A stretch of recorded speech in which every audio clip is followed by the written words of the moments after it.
In this video series, you're going to learn how to make your own custom pants based on your measurements or the measurements of your pant form. I'm going to teach you how to do a draft totally from scratch, and then we're going to cut and sew a muslin mock-up so you can do a test fitting back to yourself or your pant form, or if you're doing this for a client. The tools that you're going to need is your textbook, your measurements, a soft ruler, paper scissors, French curve, variform curve, a short ruler and a long ruler, as well as pencil sharpener, a pencil, 2 color pencils, highlighter, some whiteout and tape. And during this demo, I'll be doing all my measurements to follow along with the size 6 pant form. If you look at the chart at the beginning of the chapter, you'll see all the different measurements for the different sizes, and you can come in and you can find out what size you're working with. For me, I'm going to do the Missy size 6 if you want to follow along with me during this demo.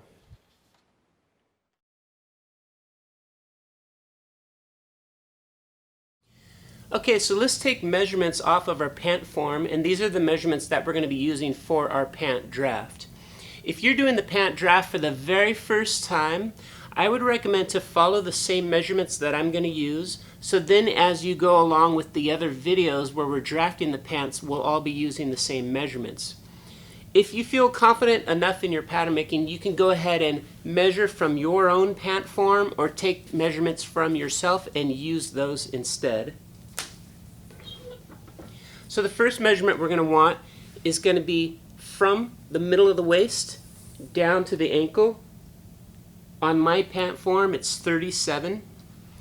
Remember also, if you're measuring this off of a person, you would measure from their waist to the floor, and then minus 1 inch would be the ankle. Along the side seam here, remember that she's curvy in this area, and when you take this measurement, you want to follow along with the curve, and as I come down here, I'm finding that it's 37.5 because of the curve. Now, if you'll notice on my dress form, the waist at the front is a little bit higher than the waist at the back. So there's a little bit of a slope there. And on different people that you measure, you'll notice that some people prefer having their waist slope forward or slope back, or it might just be straight across. Everybody's different. So I'm going to go ahead and stay true to what this dress form is, and I'm going to measure from center back to the ankle, and I'm getting 36 3/4. The next measurement that we're going to want to take is her waist circumference. Now remember that the front of the waist on my dress form is a little bit higher than the back. So as I take this measurement, I'm going to make sure that my tape is following the same slope as her waist. Also, since this is a Missy's size 6, I don't want to add too much extra ease to it. So I'm taking the measurement with one finger inside the tape, and my measurement comes out to 25.5. If you're taking measurements for a plus size or a mature fit, then sometimes what you'll do is you'll just take the measurement flat, and then you'll add the recommended amount of ease that you're going to find inside the textbook. So for instance, on a mature size, you would take this measurement, it would be 25 1/4, and you would add an inch to that. The next measurement we're going to want is going to be the fullest part of her hip. In general, you're going to want to come down about 7 inches below the waist to find this measurement.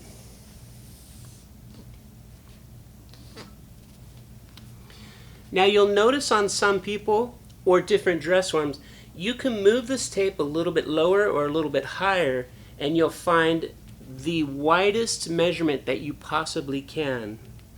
So for instance, on mine, I'm coming up with 35 1/4, and it's probably around 8.5 inches below the waist.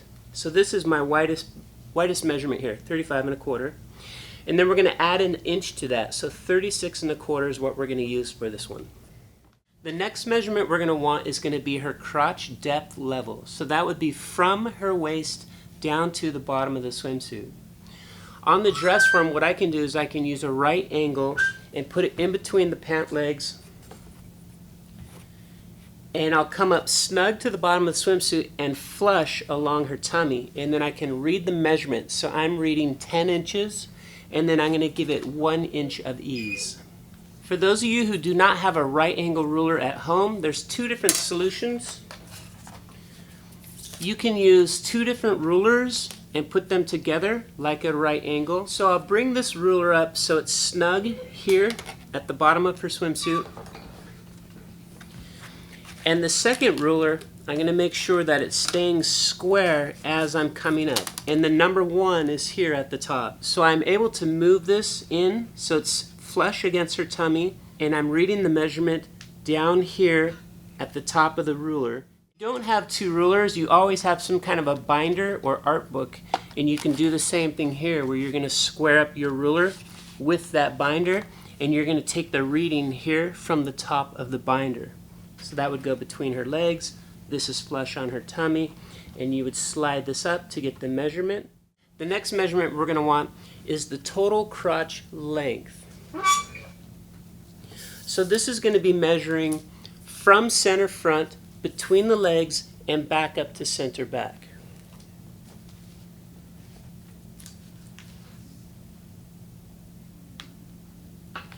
So I'll hold this here at center front, and I'm going to bring the tape snug all the way back up to center back.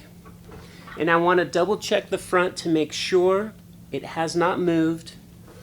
And then I read the measurement from the back, and for us it's 25.5.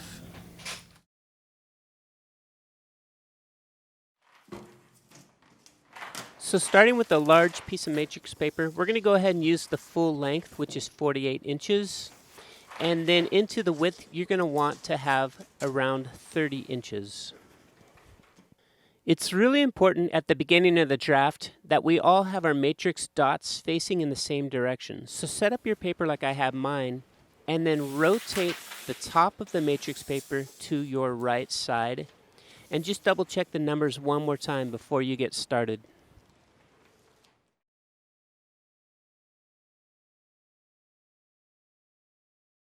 Then from the raw edge closest to you, come in 6 inches into the width of the paper. What I like to do is pick a row of dots and circle them, going up and down the same row, and this will be easy for me to start with a nice clean straight line. Since this is the first line you're going to draw on the paper, what I like to do is I like to split exactly through the middle of all the numbers and letters. So what I'll do is I'll choose the number 1 and splice right through it, and then as I'm hitting other number 1s along this row, I make sure that I'm totally in the center of it. This first line that you just drew is now your center front. Follow it down to your left, and then come up 4 inches from the raw edge, and this is going to be your new ankle level. As you come up 4 inches from the raw edge, go ahead and pick the nearest row of numbers. For instance, mine is the row of 3s. And what I'm going to do is I'm going to perfectly draw a square line right along the bottom edges of all those 3s so I know I'm totally square with the paper.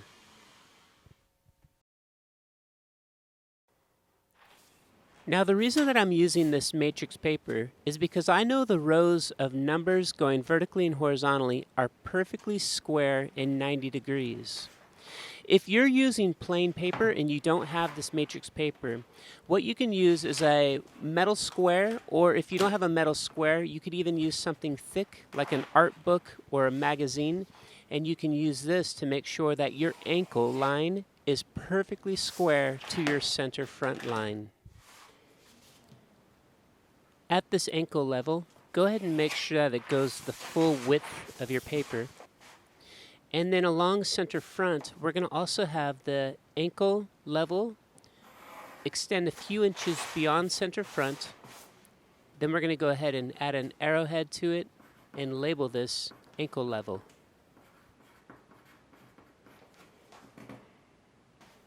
Let's go ahead and do the same thing with center front. Extend it a few inches down below the ankle level, add an arrowhead to it, and then we'll just label this CF for center front. Go ahead and rotate your paper back to the original position that we had it in so your matrix numbers are upright to your right hand side. So take out your soft measuring tape and your measurements, and what we're looking for now is your measurement from the waist to the floor minus 1 inch equals the ankle. Center front to the ankle, 37 inches. Something that we're going to want to note here is the soft measuring tape might be slightly different than your metal ruler. So here I'm checking to see, and I'll notice on mine that it's off by just a little bit, like a 1/16 of an inch. So what I'm going to do is I'm going to choose to use my measuring tape that I used from the original fittings. The next thing I want to do is I want to measure from the ankle up to the waist. So I'm making sure that my number 1 is at the ankle, and then I'll measure up to the waist, 37 inches for my size 6. If you were measuring on a person from their waist to the floor, then be sure to minus 1 inch for their measurement to the ankle. Now I want to double check my measurement, so I'm going to start with the 1 at the waist and measure down to the ankle and make sure it's exactly 37. Follow along your center front up to the waist. What we're going to do is we're going to extend this waist beyond center front a few inches, and then we'll add an arrowhead to it, and we're going to label this CF at W, and that's for center front at waist. Center front at the waist. From this new center front at waist location, we're going to measure down center front towards the ankle, and you're going to measure 7 inches down, and this is going to be true for all sizes. Go ahead and square this up a few inches beyond center front. We'll add an arrowhead to that, and we'll label this hip level. 7 inches down is the hip level. Staying with this new hip level line, what we want to do is we want to square it into the width of the paper. What I'm doing here is I'm looking through my clear ruler at the dots to make sure that as I draw this line, it's perfectly square with center front. If you're doing this at home and you do not have matrix paper with all the dots in there, be sure that your measurement for this hip level line is exactly 90 degrees to center front by using a metal square or some kind of a thick binder.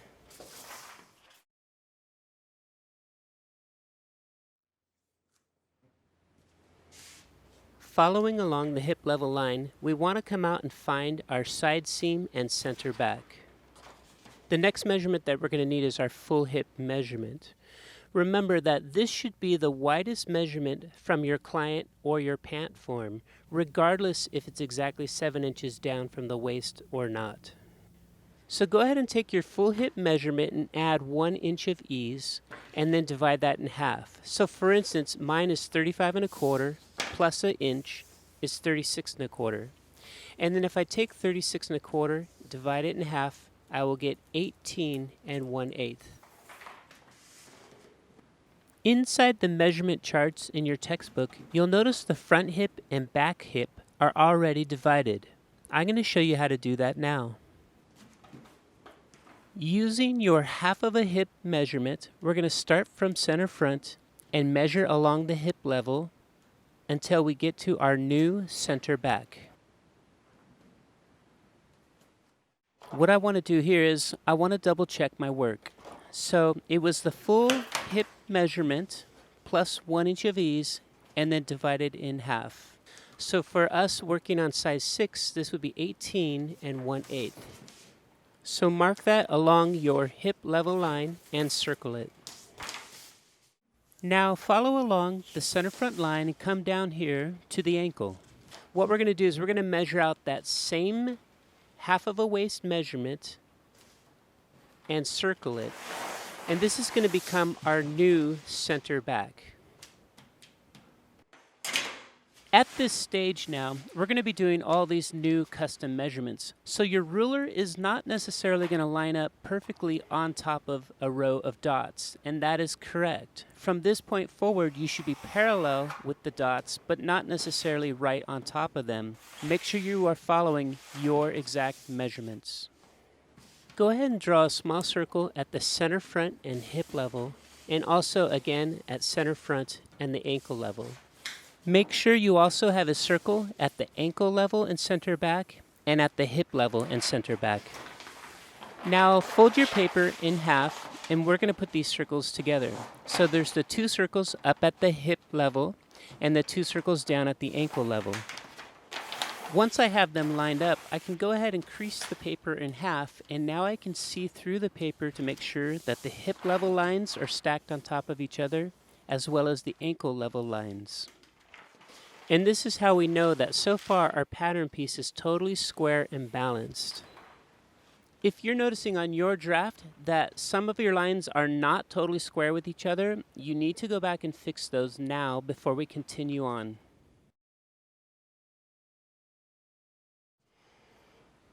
What we want to do now is we want to make sure that this fold is exactly in half. So I'm double checking from center front to the fold and from the fold to center back. Now from the fold, we're going to go 1/4 of an inch towards center back. This is going to be your new side seam. The distance from center front to the side seam will be 1/4 inch larger than the distance from center back to the side seam.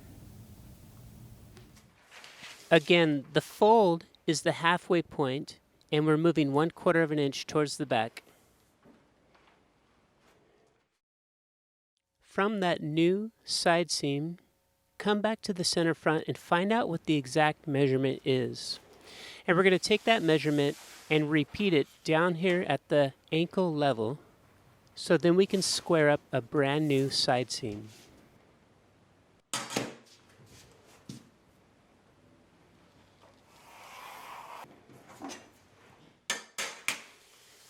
Rotate your paper down so we can look at the ankle level and come out to the side seam. What we're going to do is we're going to extend the side seam down a little bit below the ankle level, add an arrowhead, and we'll label this SS for side seam. And then move along the ankle level to the center back, and let's do the same thing. We'll extend it down below the ankle, add an arrowhead, and label this CB for center back. And now you'll see we have our center back, our side seam, and our center front.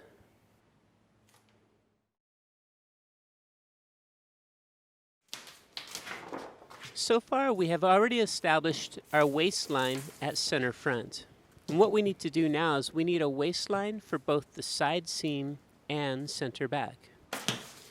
Take a minute to go ahead and extend your side seam above the hip level, as well as extending the center back above the hip level. So let's start with the side seam waist to the floor measurement, and -1 inch equals the ankle. Following along the curve and then coming down to the ankle. And I'm doing size 6, so for me this would be 37.5 inches. And then I want to go ahead and reverse measuring this from the waist down to the ankle, just to double check that I got it right. And the last measurement will be center back at waist to the floor, and then -1 inch for the ankle. At center back in the middle of the tape, coming down to the ankle, 36 3/4. And for me again, I'm doing size 6, so this would be 36 3/4. And then again, I'm just turning my soft measuring tape around to double check my work. And then I'm going to go ahead and come up here and make these marks a little bit darker. So let's go ahead and fold this in half again, so we can make sure that the ankle and center front and center back are on top of each other, as well as at the hip level. And then we want to check that the center front and center backs are stacked right on top of each other above the hip level.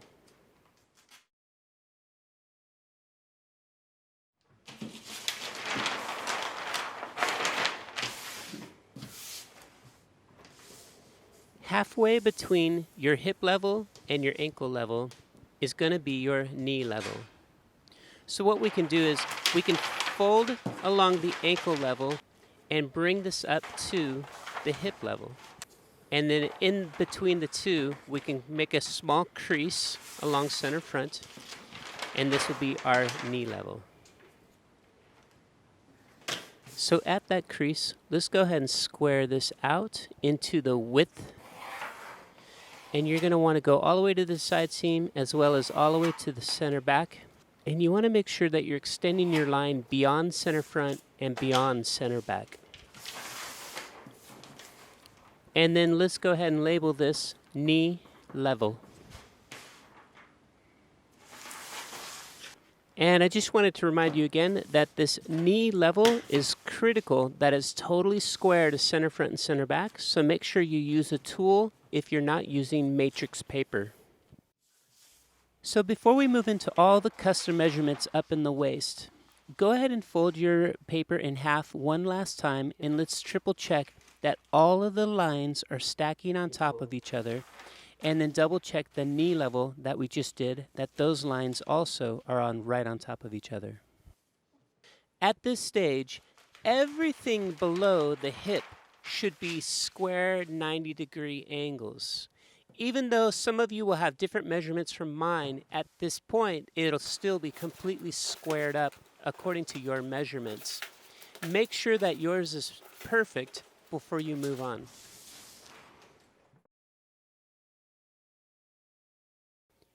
Take out your measurement chart, and the next thing that we're going to work on is the crotch depth measurement. For size 6, we're going to do 11 inches. So I'm reading 10 inches, and then I'm going to give it 1 inch of ease.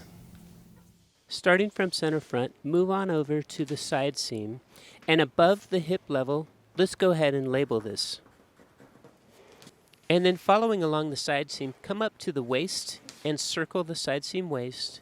And what we're going to do is we're going to measure starting there and go down to the crotch depth. So for instance, mine is 11 inches for size 6. And this is going to be your new crotch level line. In order to square this out correctly, what we're going to do is we're going to measure the distance from the hip level down to the crotch level, and then repeat that same measurement at center front and again at center back. And this will make it much easier for us to square out the crotch level line. And when you're drawing the line in, make sure to extend it beyond center front and also extend it out beyond center back. And then back here at center front, let's go ahead and add an arrowhead and label this crotch. And make sure to give yourself a good 4 or 5 inches of room. For this next part, we're going to do a lot of taking measurements and dividing them in half or dividing them into fourths. So instead of using your rulers to take these measurements, what we're going to do is we're going to use some paper. So go ahead and come out up into the waist area above your pants. And there's lots of room here where we can go ahead and trim off a 1 inch wide piece of extra paper. After that, let's go ahead and rotate our pants back to where you have the waist at your right hand. Come down here into the crotch level area, and what we're going to do is we're going to label this. This is front, and this one's the back. So go ahead and get out your red and blue color pencils, and in between the side seam and center front, let's label this front. And then we're going to do in blue, we'll label the back. And again, this is along the crotch level line. Now take out your piece of paper, and what we're going to do is come out to the side seam and start with the edge of your paper there, and then measure back down to center front, mark this in red, and then fold your paper exactly in half. This is in between center front and the side seam. And then what you'll do is fold it exactly in half again to make this fourths. Let's go ahead and label this fourth in red. So basically what we just did is we took from the side seam to center front, we split it into fourths, and now I want to take that 1/4 measurement and bring it beyond center front. And then go ahead and mark that in red along the crotch level line. All right, so let's get ready to do this now with the back crotch level. Side seam, center So back. starting from center back, using a new piece of paper as well as a blue color pencil, and line up the edge of your paper with center back and then measure to the side seam and mark that in blue. And then let's fold this paper exactly in half.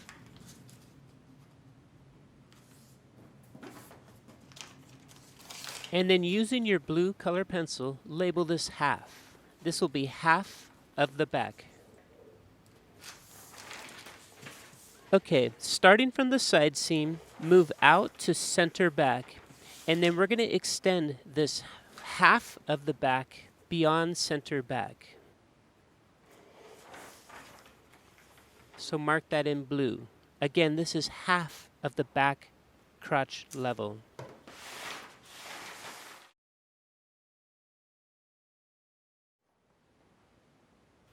All right, so come back to center front and down to the crotch level, and let's circle that area. From this location where we just circled, we want to draw a 45-degree line, and this is going to go up and away from center front and the crotch level. Now what we're going to do is, starting from that circle, we're going to go up 1.25 inches and draw a light guideline. Now take out your red color pencil and we're going to lightly draw on this guideline. And remember, we already have red here at the front crotch, and I want another red dot back here at center front at the hip level. So now we have 3 locations to line up our French curve. This is the crotch curve of the front. So using your French curve, make sure the flat end is pointing up towards center front and towards the waist. Then you're going to slowly rotate your French curve into position so you're hitting those 3 red marks and blending into center front. And then I want to zoom in here and show you, if you're slightly off the guideline, it's okay, because a petite size is actually 1 1/8 inches, and the plus sizes might even be slightly larger than 1 1/4 inches. The 2 most important marks on here is the crotch width and the high hip at center front. This 45-degree guideline is helping you so as you draw your curve, you make sure that you're not carving too much or too little.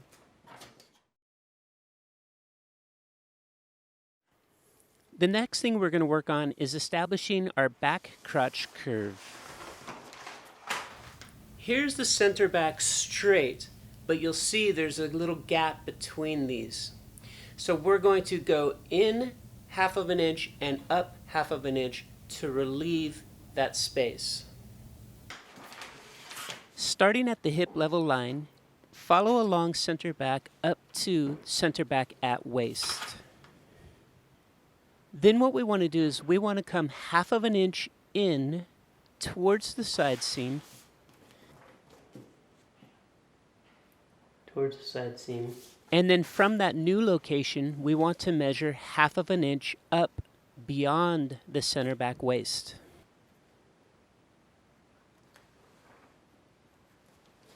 So taking a closer look, again, this is 1/2 inch in and 1/2 inch up. Go ahead and make that blue and circle it in pencil. Now, let's take this new center back at waist and connect it back to the center back at hip level with a straight line. Along this center back, come down to the crotch level, and we're going to put a circle at the junction of the crotch level and center back. Now what we'll do is we're going to do a 45-degree line going up and away from the crotch level. Then starting from the circle, measure going up along this 45-degree angle 1 inch and 3/4 and lightly put in a guideline. And then using your blue color pencil, let's go ahead and put a mark at that guideline, also on center back, and you already have a blue mark down here at the back crotch width. Now, with the flat, straight edge of the French curve, you want that pointing up towards the waist. And then you're going to make sure that you align with our new center back and these 3 blue dots.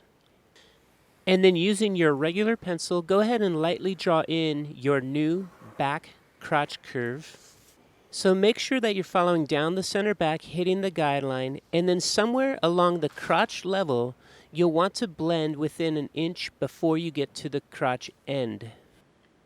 Now, look up here by the hip level, and you'll see there's a lot of confusion where all these lines have crisscrossed. What we want to do is we want to erase some of the older lines and only keep this new curved line. And then go ahead and use your French curve to draw that line in a little bit darker now. And then if you accidentally erased the circle at the hip or down at the crotch, make sure to put those back in because we want this center back line. And let's go ahead and label that CB for center back. And then where the crotch curve continues all the way up to the waist, let's label this again CB above the hip level. Now that we've put in our back crotch curve and our front crotch curve, we're going to want to take this measurement for our total crotch length, and then we can go back and check that versus our measurement from our dress form or from our client.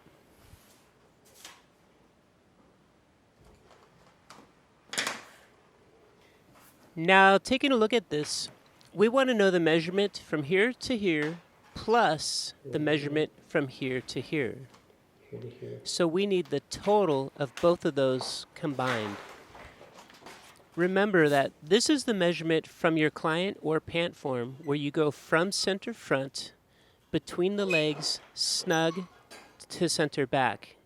For instance, on mine, the total came to 25.5. The measurements we're going to take is from the front crotch curve up to the waist and the back crotch curve all the way to the waist. And here what I'm using is I have a bendable ruler so I can go ahead and measure along a curve. If you don't have one of these, you can always use your soft measuring tape. And the measurement I came up with was 13 5/16. And then I want to take the measurement from the front, and I'm going to go ahead and stick with using 16ths, so it's a very precise measurement. 11 6/16. Okay, so the total that I got from the back was 13 5/16, plus from the front was 11 6/16, and that comes out to 24 11/16. If we round that up to 12/16, that would be the same as 24 3/4. So taking a look back at the chart, mine came out to 24 3/4, but I wanted to hit 25.5. So taking out a ruler, what I can do is I can mark 25.5 and go back to 24 3/4. And then from that, I'll see that I am off by 3/4 of an inch. I'm short 3/4. You could come up short to about 1 inch. Anything more than that, then you've made a major mistake somewhere and you need to go back and figure it out. So what I can do is I can take a piece of paper and mark off this 3/4 inch so I can fold my paper in half, and then I'll fold it in half again for 4ths, and then I'm finding that the measurement is 3/16. So with this, now I know I can add 3/16 to the 4 different locations.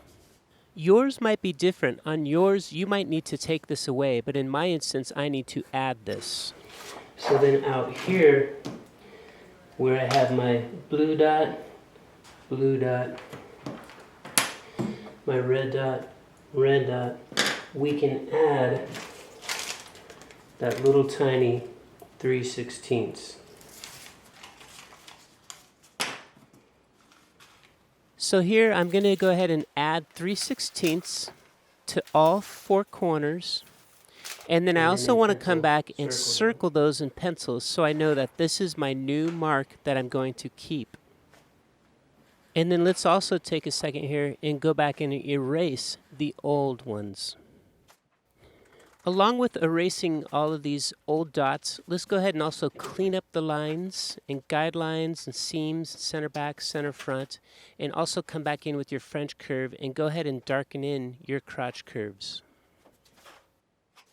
One other thing that I want to emphasize is that the side seam at waist does not change. Now that we've fixed it, the center back to the waist and the waist to the front, the total between them will add up to 25.5, which will fit perfectly back to my pant form or client. Keep in mind that the opposite may be true for you. Potentially, yours measured too much and you need to take away in this area. That is okay as long as the measurement total is within 1 inch. If you need to take away more than 1 inch total, then we need to go back and figure out what went wrong somewhere in your draft.